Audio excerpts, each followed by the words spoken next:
प्रिय भक्तों, आप सभी को परिवर्तनी एकादशी की हार्दिक शुभकामनाएं।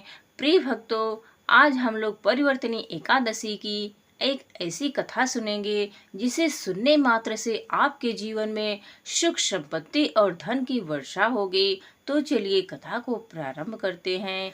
स्कंद पुराण के अनुसार भाद्रपद मास के शुक्ल पक्ष में आने वाली एकादशी को परिवर्तनी एकादशी के नाम से जाना जाता है। जयंती एकादशी, पद्मा एकादशी और डोल ग्यारस आदि नामों से भी इस एकादशी को जाना जाता है। यह एकादशी समस्त प्रकार के भोग और मोक्ष प्रदान करने वाली है। इस दिन भगवान विष्णु के वामन अवतार की पूजा की जाती है।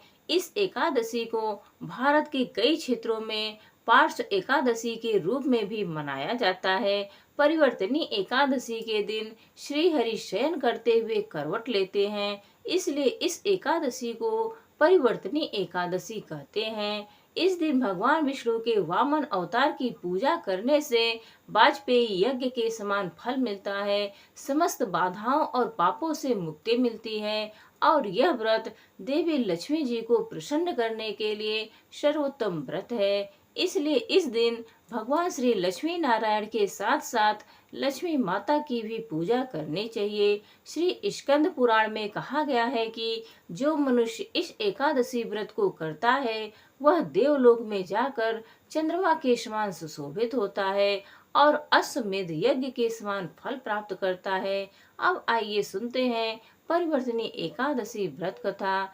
एक बार महाराज युधिष्ठिर ने भगवान श्री कृष्ण से पूछा, हे ब्रह्मांड के पालन करता, हे श्री कृष्ण, भाद्रपद मास के शुक्ल पक्ष में कौन सी एकादशी आती है? इसके अधिष्ठाता देवता कौन है? कृपया इसका विस्तार से वर्णन करें। फिर भगवान श्री कृष्ण ने उत्तर दिया, हे राजन, भाद्रपद के शुक्ल पक्ष में जो एकादशी आती है उसे परिवर्तनी एकादशी कहते हैं। इसे वामन एकादशी भी कहा जाता है। जो भी इस एकादशी का व्रत करता है उसे महान पुण्य की प्राप्ति होती है और वह इस भौतिक बंधन से मुक्त हो जाता है। इसी कारण इसे जयंती एकादशी के नाम से भी जाना जाता है। केवल इस व्रत की महिमा सुनने से भी व्यक्ति अपने पूर्व जन्मों के पापों से मुक्त हो जाता है। यह व्रत इतना श्रेष्ठ है कि इसके पालन से अश्वमेध यज्ञ के समान फल प्राप्त होता है। जो भी इस व्रत का पालन करना चाहता है उसे भगवान वामन देव की आराधना करनी चाहिए। ऐसा करने से वह भगवान ब्रह्मा, विष्णु और महेश की पूजा भी कर लेता है और मृत्यु के समय भगवान हरि के धाम में प्रवेश करता है। भगवान श्री कृष्ण ने आगे कहा, हे राजन, इस दिन भगवान विष्णु करवट बदलते हैं, इसीलिए इसे परिवर्तनी एकादशी कहा जाता है।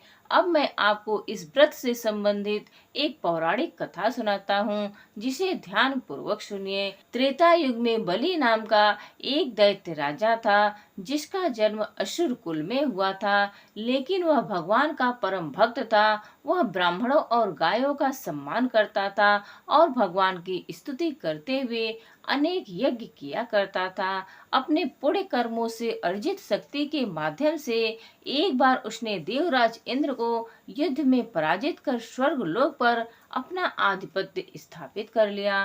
परिणाम स्वरूप सभी देवतागण अपने गुरु बृहस्पति की अध्यक्षता में भगवान नारायण के पास आए और उनसे प्रार्थना की कि वे उन्हें इस विपत्ति से मुक्त करें।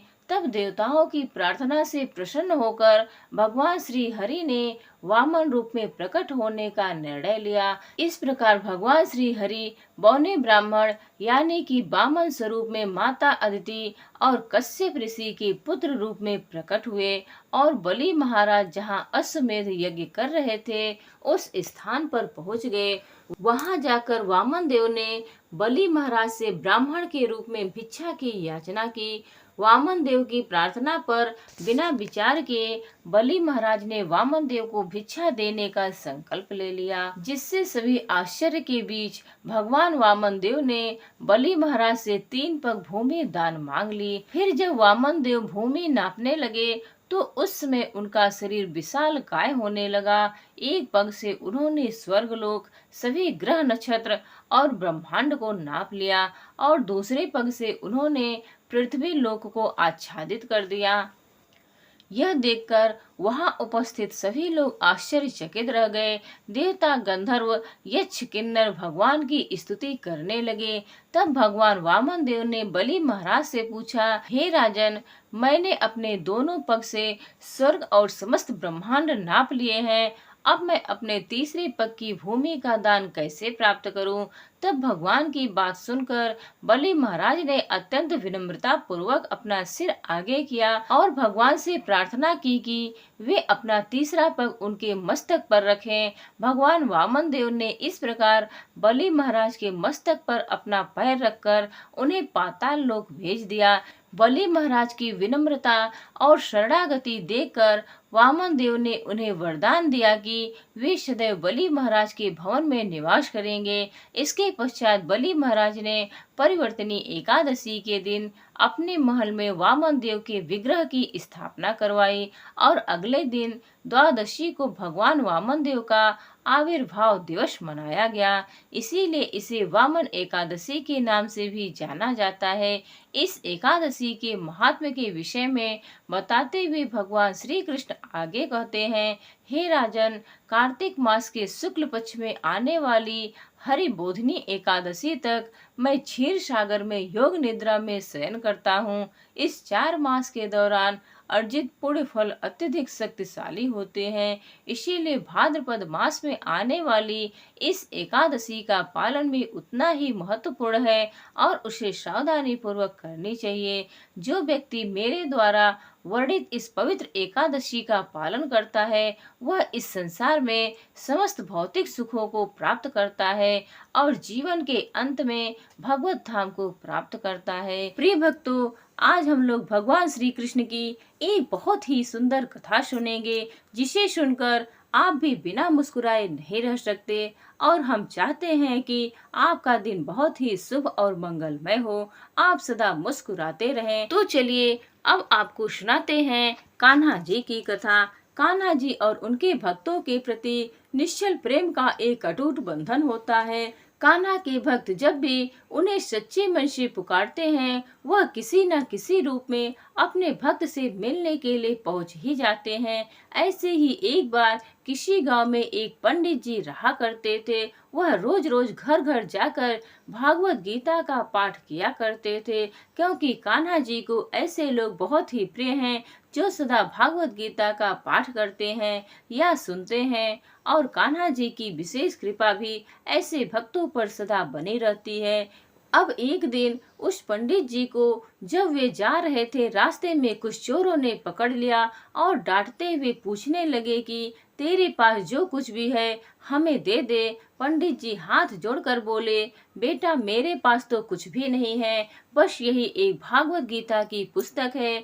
चाहो तो तुम इसे ले लो, और अगर तुम्हें कुछ चाहिए तो तुम एक काम करना, मैं यहीं पड़ोस के घर में जाकर रोज भागवत गीता का पाठ करता हूँ। वह यजमान बहुत दानी लोग हैं। जब मैं वहाँ पर कथा सुना रहा हूँगा, तब तुम उनके घर में आकर चोरी कर लेना, क्योंकि उस समय तो सभी लोग कथा सुनने में व्यस्त रहेंगे।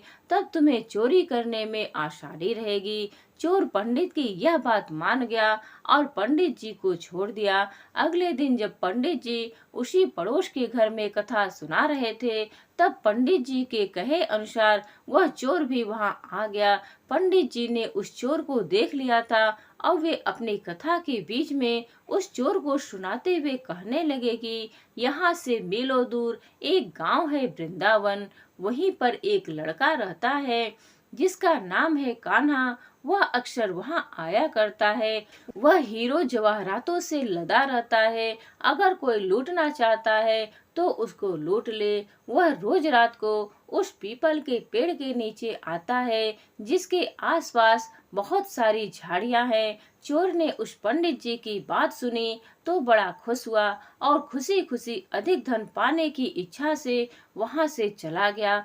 अब वह चोर अपने घर गया और जाकर अपनी पत्नी से बोला कि सुनो, आज मैं कान्हा नाम के एक बच्चे को लूटने जा रहा हूँ। सुना है वह हीरे जवाहरातों से लदा रहता है और वह जहाँ रहता है वह जगह यहाँ से मीलों दूर है। तुम एक काम करो, मुझे रास्ते में खाने के लिए कुछ खाना बांध कर दे दो। पत्नी ने थोड़ा सत्तू बांध कर दे दिया और कहा कि बस यही है, जो कुछ भी है इसी को खाकर पानी पी लेना। चोर अपने घर से यह संकल्प लेकर चला कि आज तो मैं उस कान्हा को लूट कर ही वापस आऊंगा। अब वह पैदल ही टूटे चप्पलों में वहां से चल पड़ा। रास्ता बहुत लंबा था, लेकिन वह चोर मन में उसी कान्हा नाम के बालक का ध्यान करते हुए आगे चलने लगा। हर समय बस उसी बालक का रूप उसे ध्यान में आ रहा था कि एक नन्हा बालक है जो हर समय हीरे जवाहरातों से लदा रहता है और उसी के सारे हीरे जवाहरात आज मैं चुरा कर ले आऊंगा। इस तरह रास्ते भर वह उस नन्हे बालक का ध्यान करता रहा। सुबह से लेकर चलते चलते शाम हो गई। जब शाम हुई तो वह उसी जगह पर पहुंच गया जहां पर उसे पंडित जी ने जाने को बताया था। अब उस जगह पहुंचकर वह सोचने लगा कि अगर मैं यहीं सामने खड़ा हो गया तो वह बच्चा तो मुझे देखकर भाग जाएगा, फिर तो इतनी दूर से पैदल चलकर मेरा यहाँ आना व्यर्थ हो जाएगा। इसीलिए उसने सोचा, क्यों न मैं पास वाली झाड़ी में ही छिप जाऊं। अब जैसे ही वो चोर उन घनी झाड़ियों में छिपा, झाड़ियों के लंबे लंबे कांटे उसे चुभने लगे। उस समय उसके मुंह से बस एक ही आवाज आई, कान्हा कान्हा। उसका शरीर लहूलुहान हो गया, लेकिन मुंह से सिर्फ यही निकला, कान्हा आ जाओ, कान्हा आ जाओ। अपने भक्त की ऐसी दशा देखकर कान्हा जी चल पड़े। तभी रुक्मिणी जी कान्हा जी से बोली, प्रभु कहाँ जा रहे हैं, वह आपको लूट लेगा। प्रभु बोले, कोई बात नहीं, अपने ऐसे भक्त के लिए मैं लुट जाना तो क्या, मिट जाना भी पसंद करूंगा। अब ठाकुर जी ने एक नन्हे बालक का रूप बना लिया और वे आधी रात होने पर उसी जगह आ गए जहां पर वह चोर झाड़ियों में छिपा हुआ था। अब जैसे ही वो उस जगह पर पहुंचे, चोर एकदम से झाड़ियों से बाहर निकला और उन्हें पकड़कर बोला, अरे ओ कान्हा, तूने मुझे बहुत दुखी किया है रे। अब यह चाकू देख रहा है ना, चुपचाप अपने सारे गहने मुझे दे दे। कान्हा जी ने तो हंसते हुए उस चोर को सब कुछ दे दिया और चोर हंसी खुशी अगले दिन अपने गांव में वापस आ गया। बड़ा खुश था कि आज तो इतने सारे जवाहरात लूट कर लाया हूँ कि अब मुझे पूरे जीवन भर चोरी करने की आवश्यकता ही नहीं रहेगी। चोर बड़ा खुश होकर अगले दिन सबसे पहले उन्हीं पंडित जी से मिलने के लिए जाने लगा और पंडित जी जिस घर में कथा सुना रहे थे वहीं पहुंच गया। जितने भी गहने वो चोरी करके लाया था उनका आधा हिस्सा उसने ले जाकर पंडित जी के चरणों में रख दिया। पंडित जी ने जब देखा तो पूछने लगे, भाई यह क्या है। तब वह चोर बोला, पंडित जी आपने ही तो मुझे उस कान्हा का पता दिया था और मैं तो उसको ही लूट कर ले आया हूँ, और यह रहा आपका हिस्सा। आपने मुझे उसका पता बताया था ना, इसलिए यह आधा हिस्सा अब आपका हुआ। पंडित जी ने सुना तो कानों पर यकीन नहीं हुआ। बोले, अरे भाई, मैं इतने साल से ठाकुर जी की सेवा कर रहा हूँ, इतने साल से पंडिताई कर रहा हूँ, वह तो मुझे आज तक नहीं मिले। अरे भला तुझ जैसे पापी को कान्हा कहाँ से मिल सकते हैं। चोर ने बार बार पंडित जी से कहा, नहीं पंडित जी, मैं सच में कान्हा से मिला हूँ। पंडित जी बोले, चल मैं भी चलता हूँ तेरे साथ, वहां पर मुझे भी दिखा कि कान्हा कैसे दिखता है। और इस तरह चोर और पंडित जी कान्हा जी से मिलने के लिए चल पड़े। एक लंबी थकान भरी पैदल यात्रा के साथ ही वे दोनों अब वृंदावन में पहुंच चुके थे। वृंदावन में पहुंचकर वह चोर पंडित जी को उन्हीं झाड़ियों के पास ले गया जहां वह छिपा हुआ था। चोर ने पंडित जी का हाथ पकड़कर कहा, आओ पंडित जी, मेरे साथ यहाँ पर छुप जाओ। अब पंडित जी चोर के साथ ही उस झाड़ियों के अंदर छुप गए। दोनों का शरीर कांटों से लहूलुहान हो गया और मुंह से दोनों के बस एक ही आवाज निकली, कान्हा कान्हा आ जाओ। ठीक मध्य रात्रि में कान्हा जी फिर से एक बालक का रूप धरकर वहीं आ गए। देखते ही चोर और पंडित जी झाड़ियों से बाहर निकल कर आए। पंडित जी की आंखों में खुशी और प्रेम के आंसू थे। कान्हा जी को देखते ही वह तो फूट फूट कर रोने लग गए। पंडित जी तो कान्हा जी के चरणों में गिर पड़े। थोड़ी ही देर में कान्हा जी वहां से अंतर ध्यान हो गए और तब पंडित जी वापस अपने होश में आ गए और उस चोर के गले लगकर फूट फूट कर रोने लगे। बोले कि भाई, हम जिसे आज तक देखने के लिए तरसते रहे, जो आज तक लोगों को लूटता आया है, उसे तो तुमने ही लूट लिया। तुम तो धन्य हो भाई, और आज तुम्हारे ही कारण मुझे कान्हा के दर्शन हुए हैं। तुम धन्य हो। तो ऐसा है ठाकुर जी का प्यार अपने सच्चे भक्तों के लिए। वो जो भी उन्हें दिल से पुकारते हैं, भागे चले आते हैं। तो प्रेम से कहिए, जय श्री राधे, हरे कृष्णा।